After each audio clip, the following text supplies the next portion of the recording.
Fala, homem! Neste vídeo eu vou falar um pouco sobre as doenças que encurtam o pênis. Eu sou o Dr. Eduardo Miranda, o médico dos homens, médico urologista e andrologista, especialista em saúde sexual masculina, e eu posso te ajudar a parar de falhar na hora H. Então não fique aí parado, já deixa seu like, se inscreve no canal e ativa as notificações para você ficar a par de todos os nossos vídeos.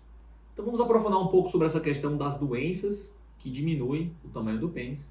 Eu já falei que é possível sim que ele diminua por uma série de fatores, mas eu vou dedicar esse vídeo a me aprofundar um pouco em cada uma das condições mais frequentes que podem levar a uma alteração das diminuições do pênis. Lembrando que essa é uma queixa muito frequente, homens irem ao consultório médico se queixando que o pênis não é mais o mesmo.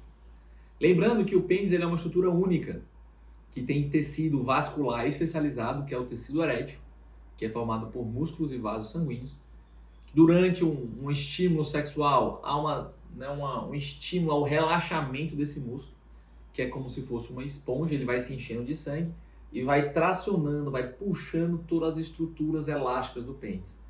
Tanto as que estão dentro dos corpos cavernosos, como as que estão por fora, como a túnica albugínea, os tecidos de revestimentos.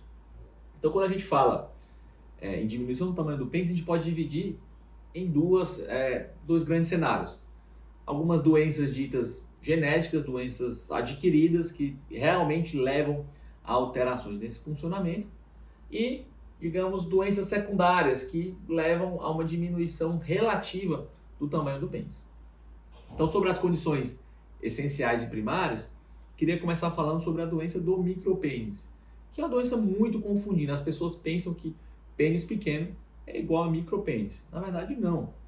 Na verdade, o micropênis é uma doença, é uma alteração do desenvolvimento do falo masculino, que existe a origem até no período embrionário, quando você está na barriga da sua mãe. Então, muitas vezes não há o estímulo de hormônios masculinos adequados nesse período. E muitas vezes também isso não acontece durante a infância e a puberdade. Então são aqueles pênis extremamente pequenos, geralmente menor do que 7 centímetros. Essa é uma causa rara, mas as pessoas, como comentam muito aí na internet, é uma dúvida muito frequente no meu consultório, e resolvi começar por ela. Outra causa seria a questão da fimose. Então as pessoas acham às vezes que é a impressão que o pênis está diminuindo por questão da fimose. Mas nesse caso, o que está diminuindo é apenas a pele, a parte externa do pênis. Isso não há uma interação direta nos corpos cavernosos, nem na túnica albugínea. Então, às vezes, a fimose, ela aparece desde o nascimento, ou seja, a pele do prepúcio, ela perde a elasticidade e forma um anel, de forma que você não consegue expor a glande, a cabeça do pênis.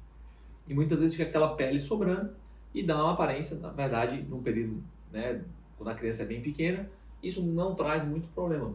Mas lembrando que a fimose pode aparecer de forma secundária, já em adultos ou até em idosos, em que esse tecido, a pele, começa a haver uma retração, chamada de fimose secundária, e uma pele que antes abria e expunha a cabeça, na verdade não consegue mais fazer essa exposição, e muitas vezes fica um tecido redundante, dando a falsa impressão de que o pênis reduziu de tamanho.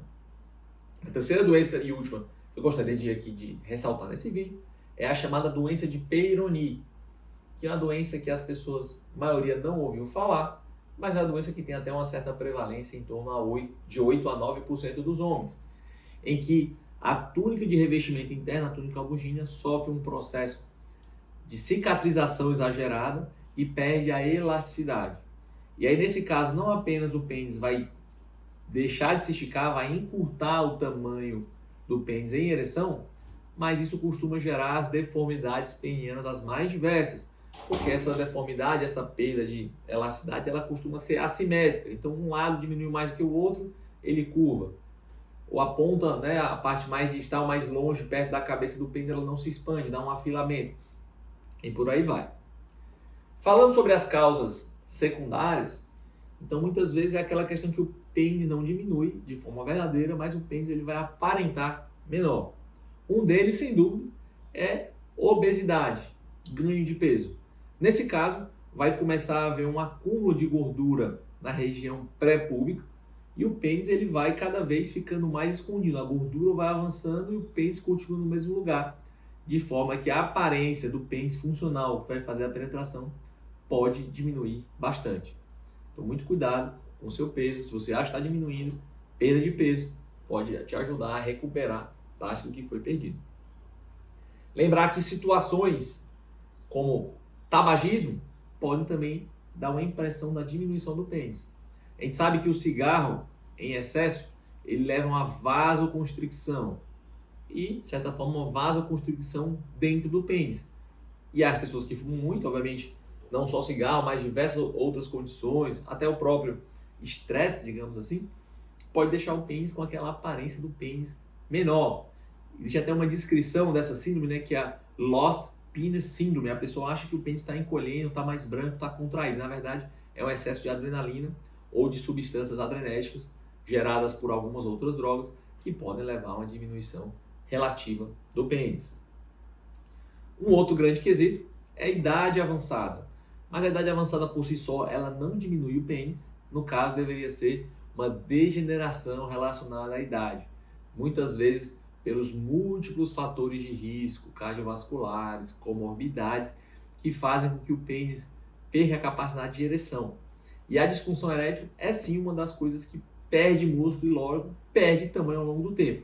Então, pacientes que têm uma longa história de disfunção erétil costumam ter uma diminuição do tamanho do pênis.